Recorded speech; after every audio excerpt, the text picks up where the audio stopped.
In one British village, the annual tradition involves chasing a 9-pound wheel of cheese down a near vertical hill at 70 miles an hour. In another, men carry barrels of burning tar on their backs through crowded streets, and they have been doing it for centuries. And in a third, an entire community locked itself inside its own borders during a plague, knowing most of them would die, and refused to leave until it was over. Britain does not do normal. It never has. These are 10 of the strangest towns in Britain. Every tradition is real, every story is documented, and the further down the list you go, the less funny the stories become. The countdown begins at number 10. In 10th place, 2 villages in County Durham cannot explain their own names. The first is called Pity Me. It sits just north of Durham, and nobody knows why it is called that. The most popular theory is that the coffin of St. Cuthbert was dropped nearby in the 10th century, and the monks carrying it cried out for sympathy. Another theory suggests the name comes from the Norman French Petit Mer, meaning small lake. A third simply shrugs and calls it a mystery. Less than 5 miles away is another village called No Place. It appears on Ordnance Survey maps. It has a bus stop. The name is not ironic. Nobody knows where that one came from either. 2 villages within walking distance of each other, one called Pity Me and the other called No Place, and neither can explain itself. County Durham apparently ran out of sensible names sometime before the Doomsday Book and never recovered. In 9th place, every year in the village of Willaston in Cheshire, competitors gather in a field and attempt to charm as many earthworms out of the ground as possible in 30 minutes. This is the World Worm Charming Championship, and it has been running since 1980. The competition was founded by a local man named Tom Shufflebotham, who on the 5th of July 1980 charmed 511 worms from the soil in a single half-hour session. That record stood for nearly 3 decades. The rules, of which there are 18, specify that each competitor works within a 3x3 metre plot. Music may be used, vibration is encouraged, digging is forbidden, and water is classified as a stimulant and is therefore banned. The event draws competitors from across the country and has been covered by international media. It raises money for local causes. The village takes it seriously. The worms, presumably, do not. In 8th place, Portmeirion in North Wales looks like it belongs on the Amalfi Coast. It does not. It belongs on the edge of Snowdonia, overlooking the estuary of the River Dwyred, and it was built entirely by one man. Sir Clough Williams-Ellis began constructing Portmeirion in 1925. His aim was to prove that a naturally beautiful site could be developed without spoiling it. He bought the land, designed the buildings himself, and spent the next 50 years creating an Italianate village out of Welsh hillside. Colonnades, bell towers, piazzas, and pastel-coloured facades, all overlooking a tidal estuary and the mountains of Snowdonia behind. Visitors describe the same feeling on arrival. The geometry is wrong. The colours are wrong. The mountains in the background do not match the buildings in front of them. The brain knows it is in Wales. The eyes refuse to agree. In 1967, the village became the filming location for The Prisoner, a television series starring Patrick McGoohan about a man trapped in a surreal coastal settlement from which he could not escape. The series became a cult classic. Portmeirion became famous. And the village that one man built as an architectural experiment became a place that people travel from around the world to visit, partly because of its beauty, and partly because they are not entirely sure it should exist. In 7th place, every Springbank holiday Monday, people travel to Cooper's Hill near Gloucester to watch other people chase a 9-pound wheel of double Gloucester cheese down a slope so steep it is almost vertical. The cheese is released first. It reaches speeds of up to 70 miles an hour. The competitors follow. They do not so much run as fall, tumble and slide. Broken bones are common. Ambulances are on standby. The event has no formal organiser, no insurance and no safety certification. Local authorities have repeatedly tried to shut it down. The cheese keeps rolling. The tradition dates back at least 200 years, though some believe it has pagan origins tied to the celebration of spring. The winner receives the cheese. There is no prize money. There is no trophy. There is a wheel of cheese and the knowledge that you outran a dairy product down a cliff. Thousands attend every year. Competitors now travel from as far as Japan, Australia, and the United States. Cooper's Hill has become one of the most filmed events in Britain, and nobody involved can explain exactly why they do it. In sixth place, every January, a man is dressed from head to foot in straw and paraded through the streets of Whittlesey in Cambridgeshire. He cannot see properly, he cannot move easily, he is the straw bear.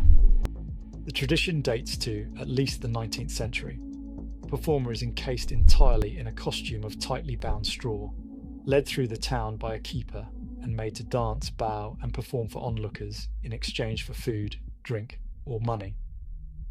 In the early 1900s, local authorities banned the practice, calling it a form of cadging, which meant begging. The bear disappeared. In 1980, the festival was revived. It now draws folk dance groups from across the country and thousands of visitors every January.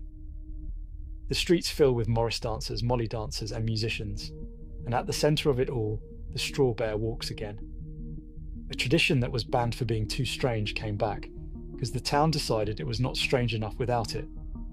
If you are still watching and you are wondering how much stranger it gets, subscribe, because the next 5 towns are the ones where the stories stop being funny and start being something else entirely. In fifth place, the Derbyshire village of Bonsall does 2 things at once. By day, it races chickens. By night, it watches the sky.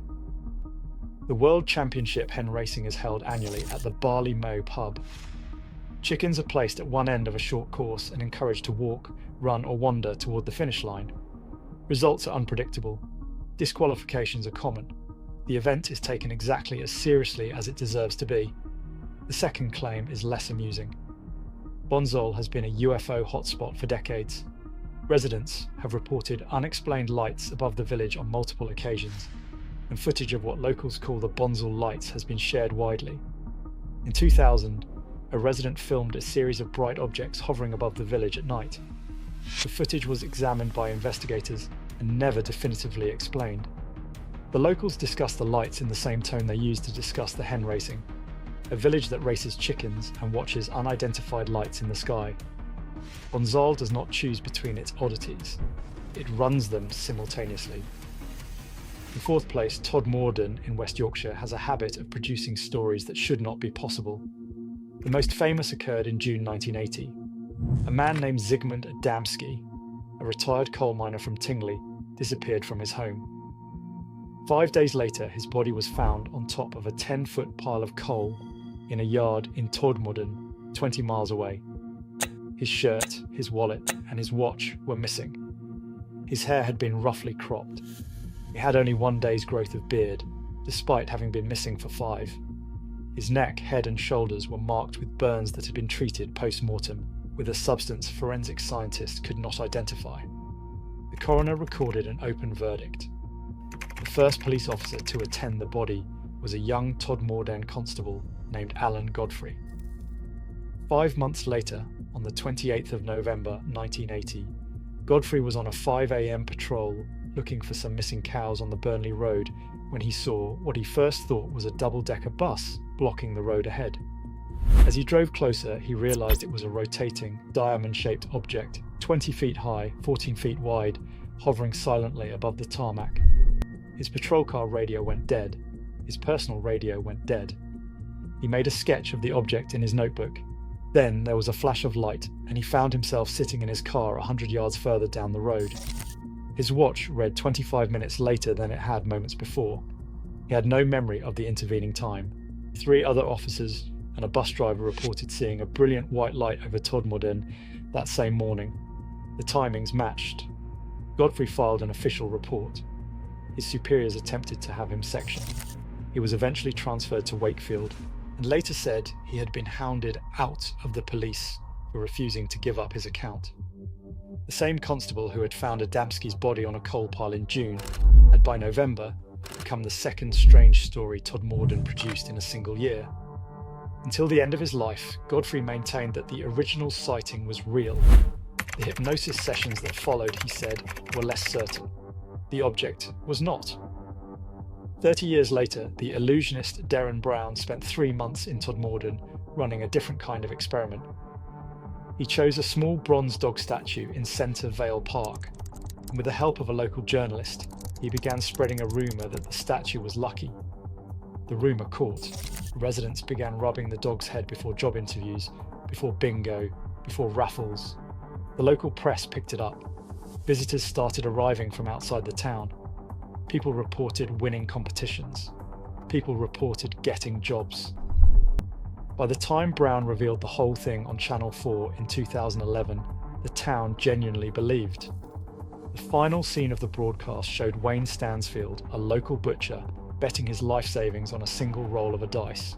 Wayne won.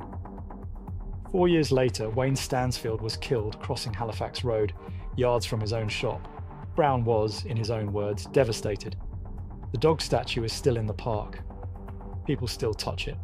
Todmorden does not make sense. It is not trying to.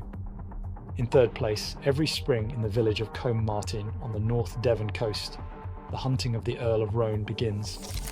The event lasts for 4 days and involves the entire village. A man is chosen to play the Earl. He is dressed in a costume and given a hobby horse. He is then hunted through the streets by a troop of grenadiers, accompanied by drummers, a fool on a donkey, and a crowd that grows larger each day. The Earl is found, captured, paraded through the village on the back of a donkey, and ultimately thrown into the sea. The ritual is a mixture of pagan and Christian traditions, believed to date back centuries. It was suppressed in the early 20th century and revived in 1974. The identity of the original Earl of Rone is disputed.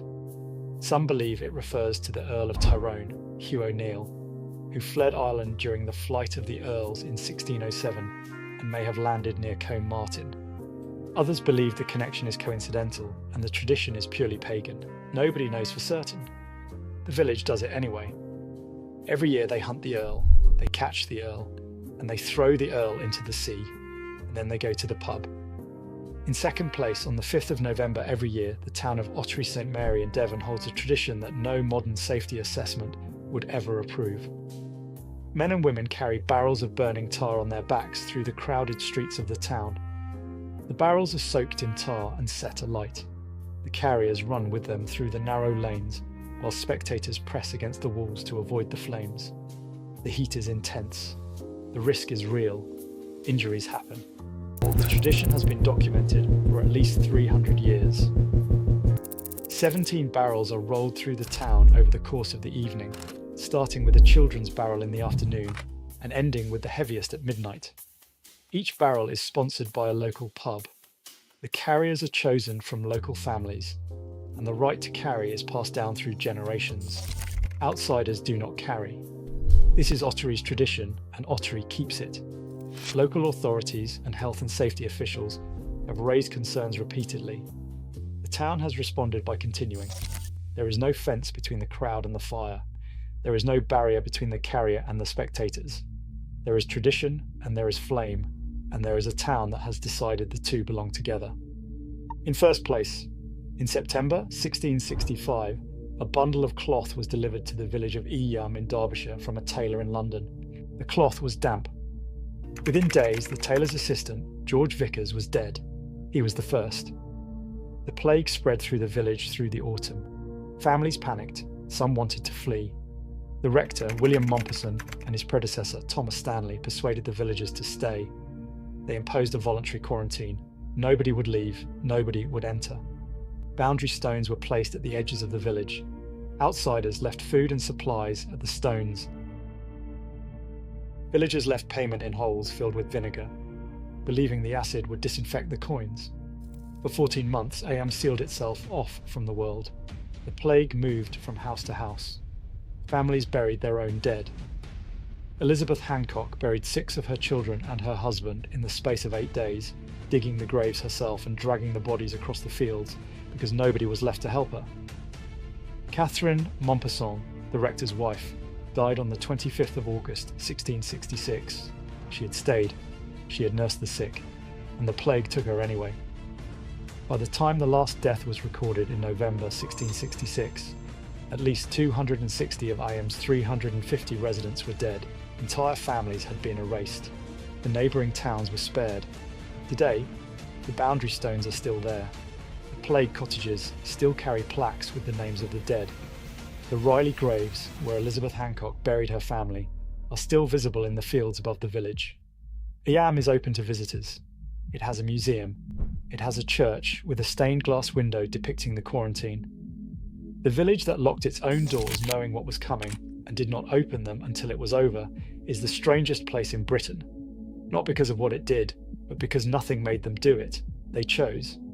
The next time someone tells you that British towns are boring, remember the village that chased cheese down a cliff, the town that carries fire through its streets, and the place that sealed itself inside a plague and refused to leave.